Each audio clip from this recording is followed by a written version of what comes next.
auditor akuntan publik yang bersertifikat, tidak ecek-ecek itu. Orang yang ditunjuk untuk mengaudit itu harus punya sertifikat. Dia harus ikut diklat. Warung kopi, di televisi, di teras masjid. Hampir semua perhatiannya itu pada pilpres. Iya, betul. Caleg ini sudah dilupakan. Seakan-akan cuma pemilihan presiden. Iya.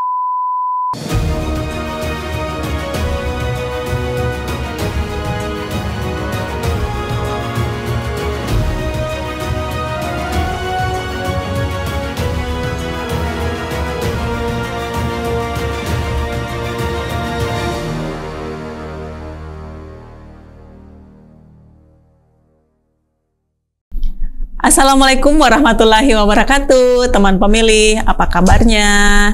Alhamdulillah hari ini kita semua diberikan kesehatan sehingga bisa hadir dalam kegiatan RPP Podcast pada hari ini. Begitu pula dengan teman pemilih yang ada di rumah. Semoga hari ini dalam keadaan sehat walafiat dan bisa menonton acara podcast ini dengan riang dan gembira.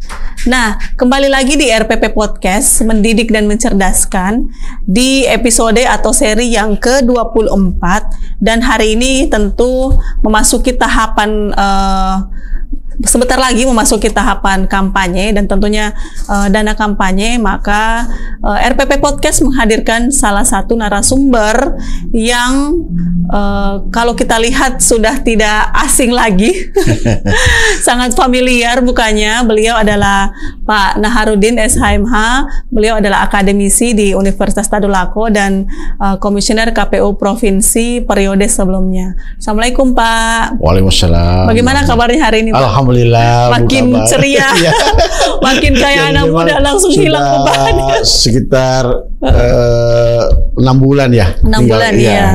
Tapi Bapak tidak merindukan kami. Oh iya dong, tetap kan sering lihat-lihat lewat depan kantor sini. Amankah di dalam? Oh iya. Bahagia Pak selama ini? Alhamdulillah. Sehat? Alhamdulillah. Jadi sekarang kan sudah berganti tempat pengabdian yang baru ya. Iya, tapi tetap mengabdi. Tetap mengabdi. Jadi ilmu yang kita dapat di KPU itu inilah yang kita tularkan kembali kepada mahasiswa. Alhamdulillah. Nah, teman pemilih, sebelum kita lanjut, yang belum subscribe website atau YouTube KPU, YouTube, segera di subscribe dulu, di komen dan dikasih tanda lonceng, karena tentunya pembicaraan di podcast tentunya semua akan menarik. Nah, Pak Nahar kemarin adalah divisi hukum, ya, betul. KPU Provinsi Sulawesi Tengah, yang salah satunya membidangi terkait dengan pelaksanaan pelaporan dana kampanye, dan kampanye, meskipun kampanye oleh kampanye di teknis, tapi kemarin sempat juga pelaporan dana kampanyenya kita handle bersama-sama. Ya, kampanye dengan kampanye. Iya. Ya. Nah, sekarang kita akan membahas terkait dengan pelaksanaan kampanye dan dana kampanye. Ya. Sedikit evaluasi untuk di 2019 sehingga menjadi cerminan baik untuk pemilu 2024 nantinya. Ya. Nah, terkait dengan mungkin teman-teman pemilih masih ada yang bertanya-tanya terkait, kan yang saya tahu itu adalah tahapan kampanye. Terus dana kampanye ini apa? Mungkin Pak Nahar bisa sedikit menceritakan terkait dengan dana kampanye ini, Pak Nahar. Ya. Jadi di dalam di dalam Undang-Undang Nomor 7 dana kampanye itu ditempatkan sebagai salah satu bagian penting di dalam tahapan pemilu.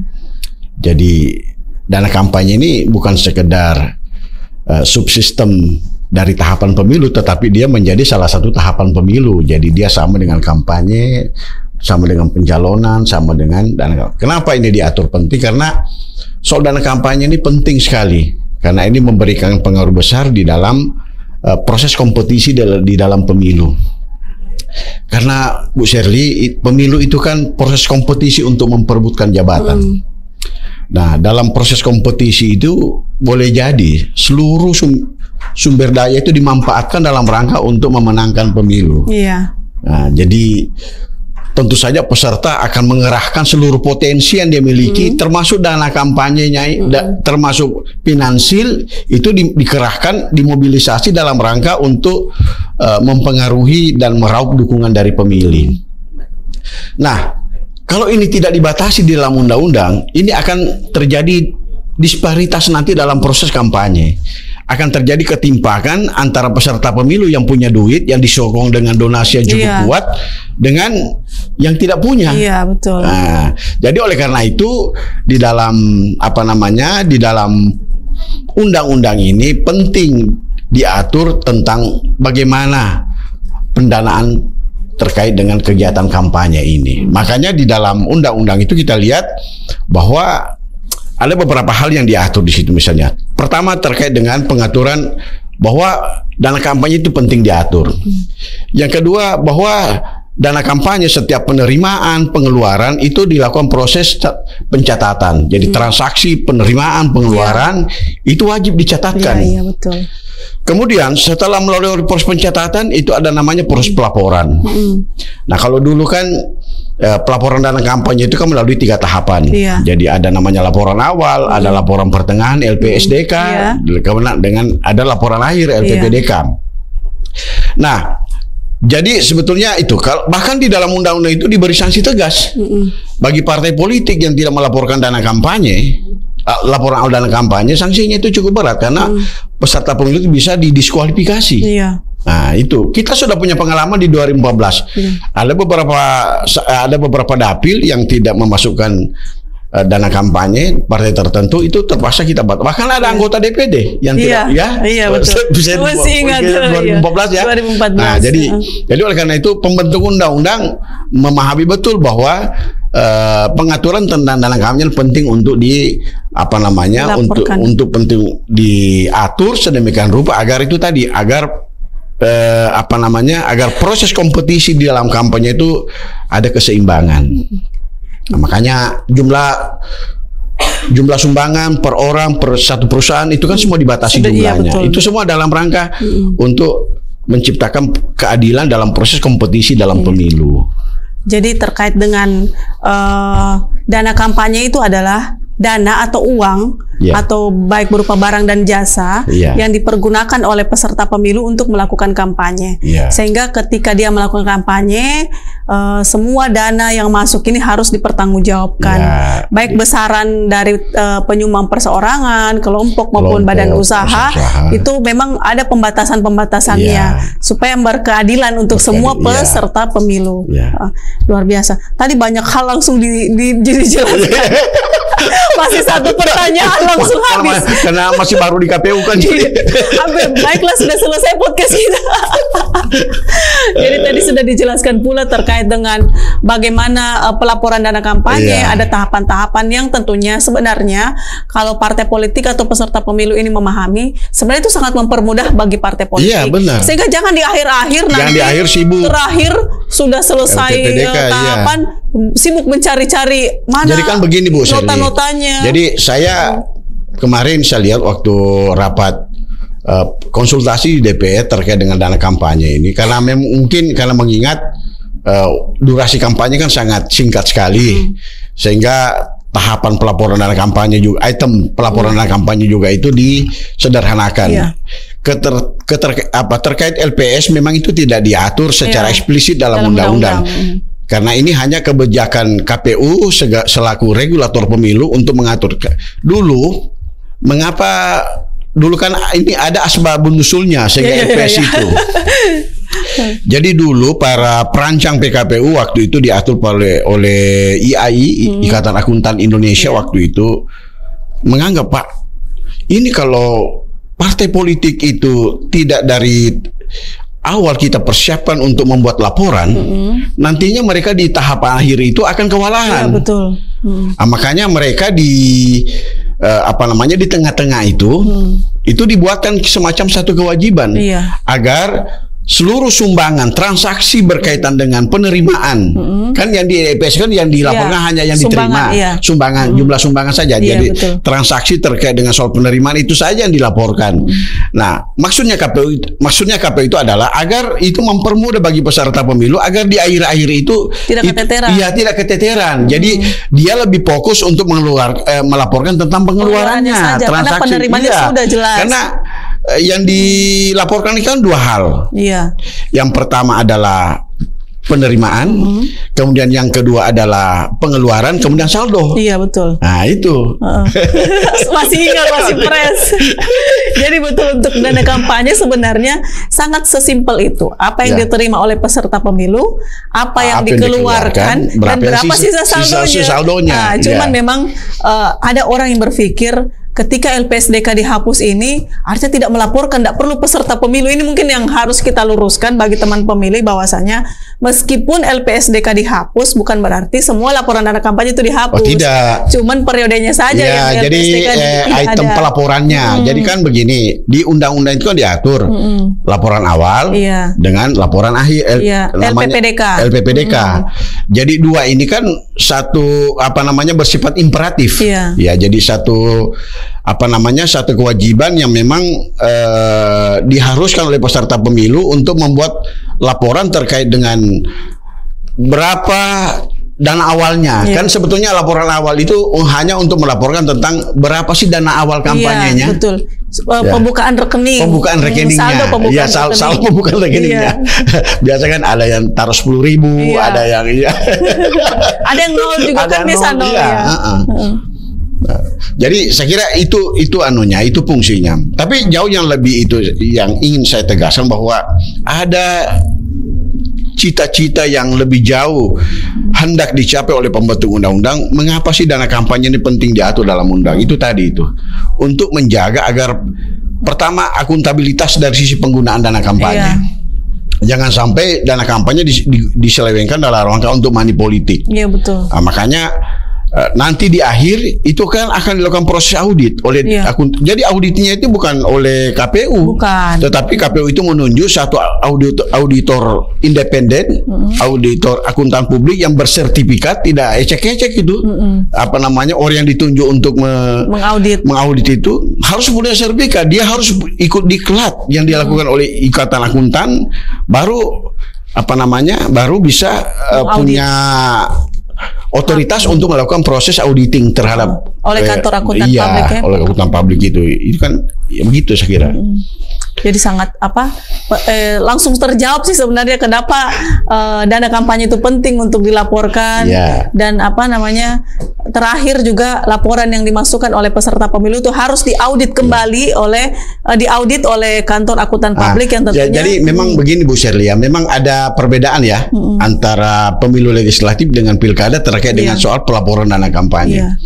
Kalau di kalau di pilkada, kalau di pemilu yang dibatasikan dari sisi penerimaan, pengeluarannya itu kan tidak dibatasi. Iya, betul. Tapi kalau dalam pilkada, jumlah sumbangannya juga selain jumlah sumbangannya dibatasi, tetapi juga pengeluarannya itu dibatasi. Makanya KPU itu kan membuat SK terkait dengan pembatasan pengeluaran dana kampanye. Dan itu kalau lebih itu bisa kita diskualifikasi. Betul. Itu kalau pastinya juga ini saya kira undang-undang pilkada kita agak sedikit lebih maju ya di dalam mengadopsi prinsip-prinsip fairness di dalam proses kompetisi dalam pemilu. Jadi itu saya lihat. Sementara di dalam pemilu baik pilpres maupun pileg itu terkait dengan soal pendanaan itu tidak terlalu diperketat sedemikian rupa sehingga ya sudah seperti pasar bebas, silakan saja. Silakan.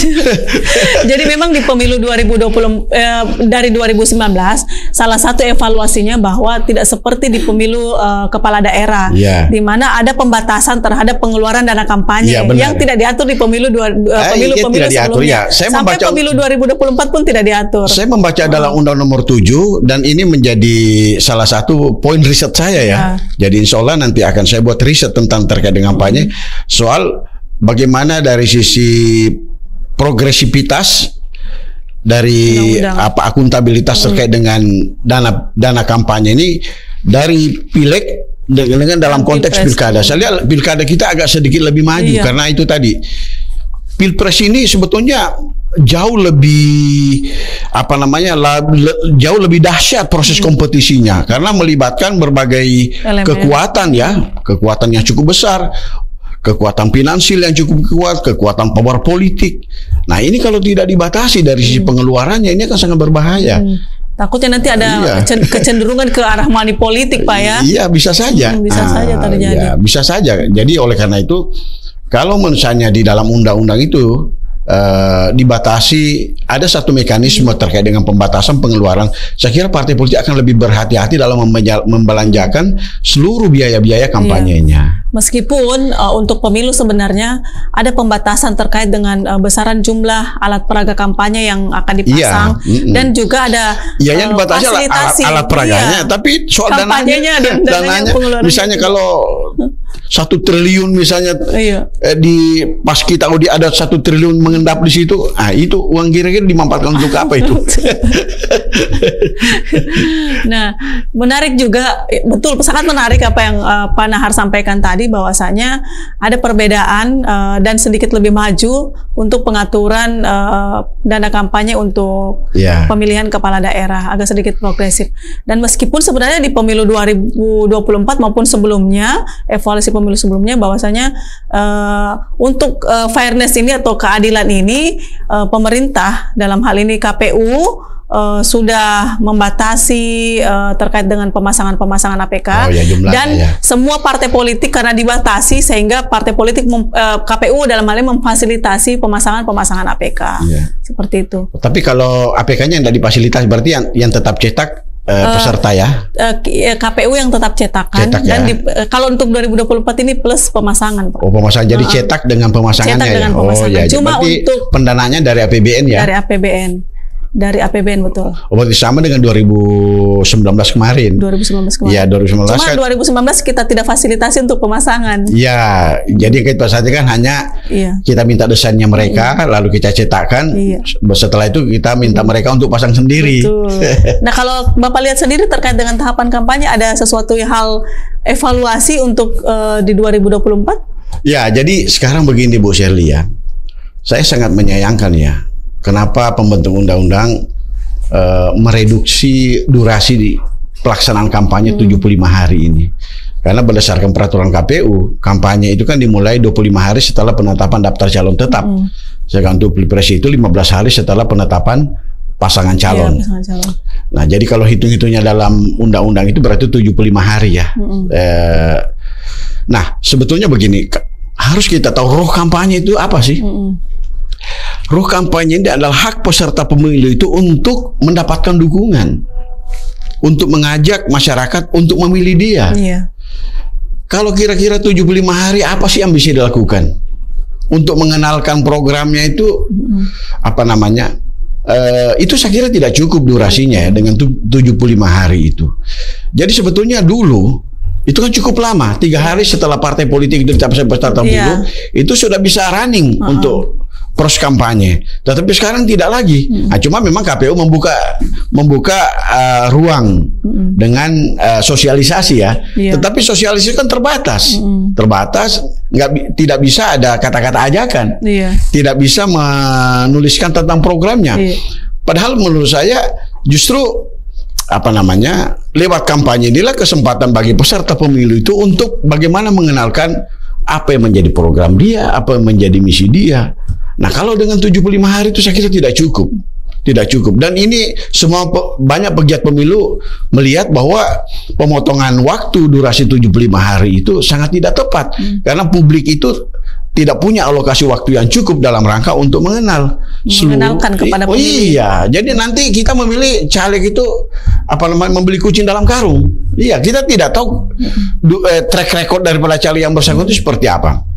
Apalagi saya lihat begini Bu Shirley ya.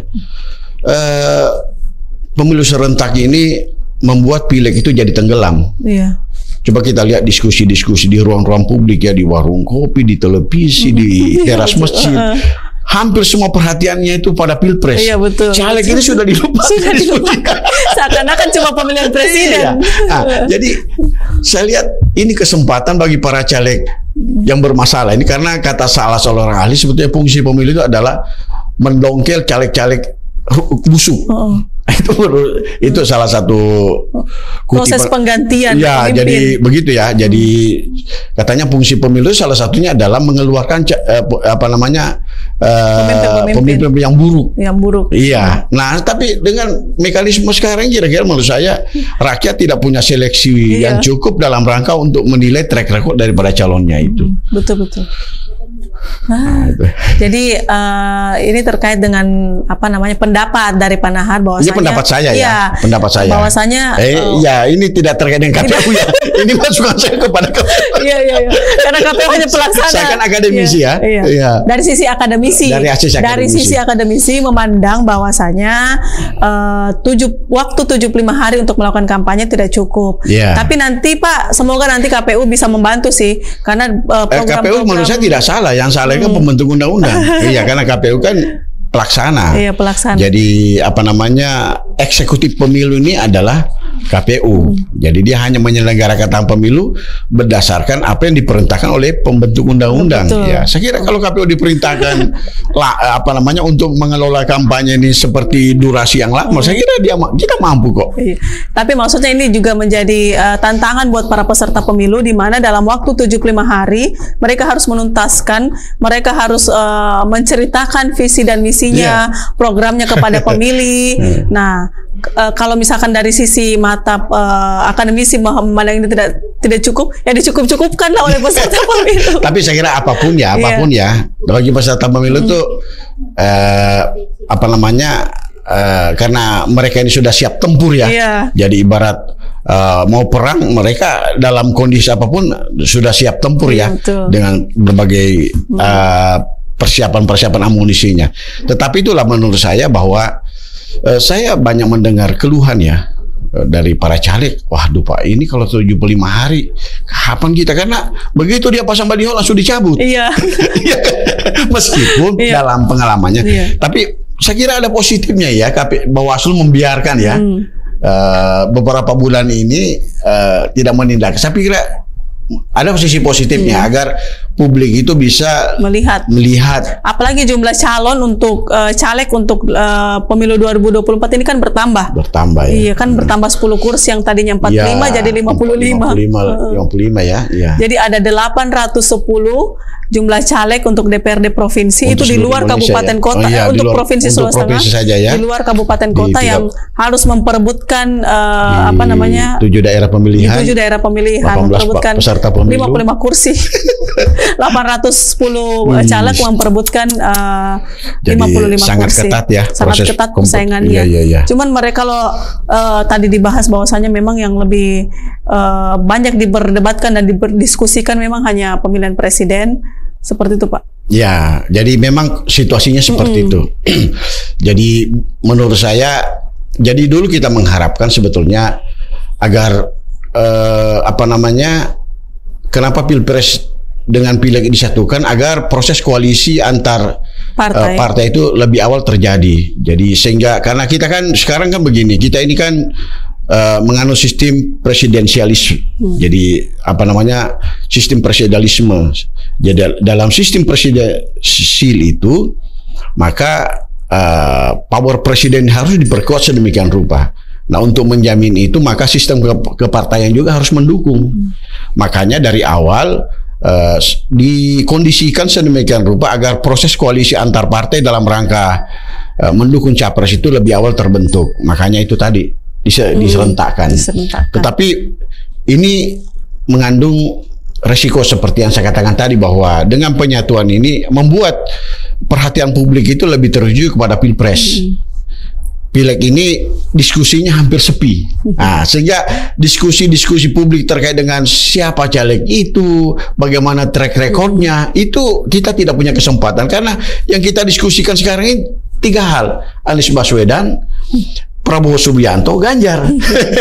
Jadi perhatian kita di situ. Karena dia lebih sedikit. Dia lebih sedikit. Ya itulah saya bilang, karena proses keserentakannya itu membuat posisi legislatif itu agak sedikit sepi dari perhatian publik. Saya kira itu. Semoga nanti kelak para caleg ini 810 orang ini memanfaatkan waktu mulai dari tanggal 28 November untuk berkampanye, betul-betul paham dengan kondisi yang terjadi saat ini, kondisi real, bahwasanya memang perhatian masyarakat memang tertuju kepada pemilihan Coba presiden. Sekarang Bu Shirley ya, di tengah durasi waktu kampanye yang sangat singkat, terus dibatasi lagi balihonya, dibatasi lagi pasang umbul-umbul, dibatasi pasang iklan. Nah ini betul-betul membuat caleg ini, membuat peserta pemilu akan kesulitan ya di dalam mensosialisasikan tentang program dia dibanding sebelum-sebelumnya ya, karena punya waktu yang cukup lama dalam rangka untuk mengenalkan seluruh program dan visi misinya. Nah, dengan 75 hari, jadi menurut saya waktu 75 hari ini adalah sebuah tantangan bagi peserta pemilu dalam rangka untuk bagaimana menyiapkan sedemikian rupa programnya itu untuk diperkenalkan kepada masyarakat. Bagaimana kemudian nanti tata cara memperkenalkan ke masyarakat ini menggunakan apa yang disukai oleh metode-metode karena begini, metode-metode yang disukai oleh masyarakat. Alat peraga kampanye itu kan hanya salah satu alternatif. Kan banyak kan metode-metode kampanye, pertemuan terbatas, tatap muka, kemudian ada rapat umum. Sekarang dengan dengan sistem media sosial sekarang ini ya, yang berbasis aktivitas manusia itu berbasis internet. Sekarang peran media sosial sangat jauh. Bahkan sekarang akses kampanye melalui melalui APK, melalui bahan kampanye, melalui selebaran, menurut saya itu jauh lebih luas aksesnya ada media sosial daripada saya posting di saat ini Bu Sherly, seluruh dunia itu baca. Nah, dibandingkan dengan kita bagi selebaran, kalau bagi selebaran cuma satu orang aja, mungkin satu keluarga. Apalagi cuma saya pasang misal di jalan Karya Jalan Basana. Kalau Ibu Sherly tidak lewat ke Jalan Lembang, tidak dibaca. Iya betul. Atau tidak lewat di Muhammadiyah misalnya tidak dibaca. Tetapi begitu saya posting di media sosial, saya posting di Instagram, saya posting di Twitter, maka seluruh pemilih yang berteman dengan saya itu akan apalagi misalnya Ibu Sherly lagi saya tag. Ibu Amelia saya tag. Semua follower saya langsung bisa lihat. Insight-nya bisa bertambah. Jadi dengan metode ini tinggal saya lihat siapa followersnya yang paling tinggi. Iya. Dan sekarang ada lagi metode Bu Sherly. Saya lihat ya, para caleg ini pintar memanfaatkan misalnya dia kerjasama dengan Telkom. Telkomsel ya? Nah, kemudian nanti itu dia bayar dengan jumlah tertentu. Saya tidak tahu apakah ini benar atau tidak. Nanti dikirimkan SMS. SMS broadcast. Saya tidak tahu apa sih namanya. Jadi menurut saya begini, peserta pemilu itu dengan waktu yang singkat, waktu kampanye yang sangat singkat itu betul-betul memanfaatkan alternatif lain dalam rangka untuk mensosialisasikan diri. Jadi tidak boleh terbatas, Pak, aduh bagaimana ini? Saya mau pasang baliho, aduh dilarang. Kan sekarang kan dilarang caleg kan, yang dibolehkan kan hanya partai politik. Iya betul. Nah itu. Nah kan, jadi memang harus dengan waktu, memang betul harus kata Pak Nahar. Tadi selain itu merupakan tantangan buat para calon anggota legislatif mencari jalur dan metode lain, karena selain yang disebutkan tadi terkait dengan pertemuan terbatas, tatap muka maupun rapat umum, ada metode-metode lain yang bisa digunakan, ada kegiatan-kegiatan lain yang bisa dilaksanakan. Jadi kalau boleh saya sebut Bu Sherly, kalau kita lihat dari sisi kemajuan perkembangan teknologi informasi ya, kampanye menggunakan baliho itu, menggunakan spanduk, menggunakan umbul-umbul itu konvensional. Iya betul, konvensional. Itulah tadi resikonya. Misalnya kalau cuma, apalagi misalnya saya calegnya dari sisi finansial terbatas, saya hanya pasang baliho satu. Di satu tempat pula. Satu tempat pula. Kira-kira kalau pemilih tidak lewat di situ, tidak tahu. Nah, jadi saya kira yang lebih tepat itu menurut saya untuk mengadaptasikan metode kampanye kita dengan situasi perubahan teknologi informasi yang ada sekarang ini. Yang kita lakukan adalah memanfaatkan media media sosial online ini ya untuk berkampanye. Ada Facebook, ada WA, grup-grup WA itu saya kira bisa dimanfaatkan. Karena saya lihat KPU tidak membatasi itu ya. Yang dibatasi kan akun itu kan Facebook. Kalau KPU di Undang-Undang PKPU terakhir ini membatasi satu aplikasi 20 user. Termasuk WA ya? Kalau WA tidak. Nah itulah maksud saya. Kalau yang dibatasi kan cuma terkait dengan Facebook, Instagram, Twitter. Tapi kalau misalnya saya posting di grup, kan berapa grup misalnya, kalau saya misalnya masuk di grup sekitar 100, Kan tidak dibatasi itu. Tidak dibatasi. Saya posting di semua grup itu. Berapa orang yang baca? Pilih saya. Baik, sangat menarik pembahasan kita pada pagi hari ini, tapi waktu jualah yang memisahkan kita untuk sementara. Tapi tentu kita akan mengundang Pak Nahar lagi di dalam sesi-sesi berikutnya, karena tahapan ini kan orang bilang kan 2024 tidak lama lagi.